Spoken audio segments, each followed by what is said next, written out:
Salut, c'est Romsno et bienvenue dans l'OST. Aujourd'hui, retour aux séries avec une des plus tendances tellement elle est rétro, Stranger Things. Diffusé sur Netflix, Stranger Things se déroule dans une petite ville des États-Unis dans les années 80 où un enfant va disparaître de manière surnaturelle. De nombreux personnages vont tenter de le retrouver, ses copains, sa mère, une enfant mystérieuse, etc. Et ils vont découvrir un monde alternatif à notre réalité, l'Upside Down ou le monde à l'envers en VF. La série se veut être un hommage aux films de science-fiction des années 80, tels que ceux de Spielberg, Carpenter, etc. Et pour replonger dans les années 80, il fallait aussi évidemment une musique qui symbolise cette époque. Et quoi de mieux que le synthétiseur, utilisé par bon nombre de compositeurs à l'époque, tels que Jean-Michel Jarre, Vangelis, Tangerine Dream, Goblin, Fabio Frizzi ou Giorgio Moroder. Il existe plusieurs versions de la bande originale de Stranger Things. Tout d'abord la version chanson qui reprend tous les tubes diffusés dans la série, parfois entrecoupés de certaines répliques des personnages. D'ailleurs c'est ce qui m'empêche de le passer en soirée parce que c'est un peu bizarre. La BO de la première saison est disponible en 2 volumes pour 75 morceaux en tout, dont 36 dans le premier, ce qui entre nous est quand même un peu beaucoup. D'après moi, ils auraient dû faire une vraie sélection parce qu'il y a quand même beaucoup de redondance dans le style musical, même si certains morceaux sortent vraiment du lot. Pour info, la BO existe également en cassette audio avec un look de cassette vidéo.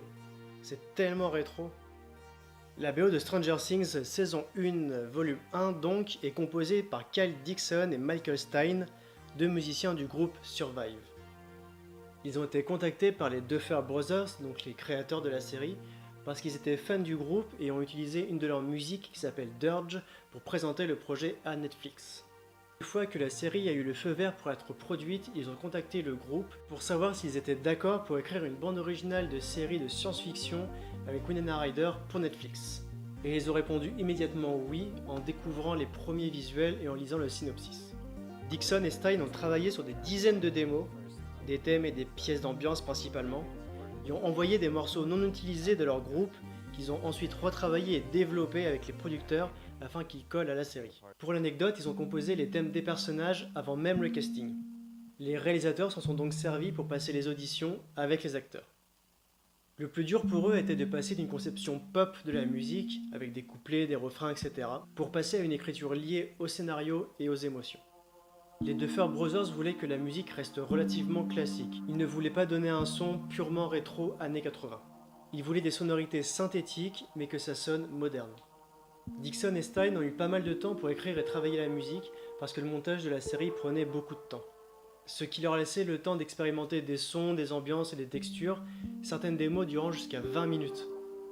Exemple d'expérimentation, la première fois qu'ils sont allés sur le set de Stranger Things, ils ont enregistré un piano cassé sur un appareil d'appoint qui permet d'enregistrer les sons extérieurs qu'on entend comme son jumpscare qu'ils ont utilisé dans la série. Parlons maintenant du thème de la série, déjà culte et multi-récompensé, qui est basé sur un ancien morceau inutilisé de Stein qu'il avait mis de côté éventuellement pour l'exploiter plus tard. Le duo a envoyé une version démo de cette musique aux producteurs qui se sont dit que ça ferait un super opening une fois retravaillé avec un son plus gros, plus gras et suggérant un climax. Ils réussirent en utilisant des synthétiseurs tels que le Prophet 5, le Roland SH2, le Tobacco ou le Mellotron ainsi que différents filtres.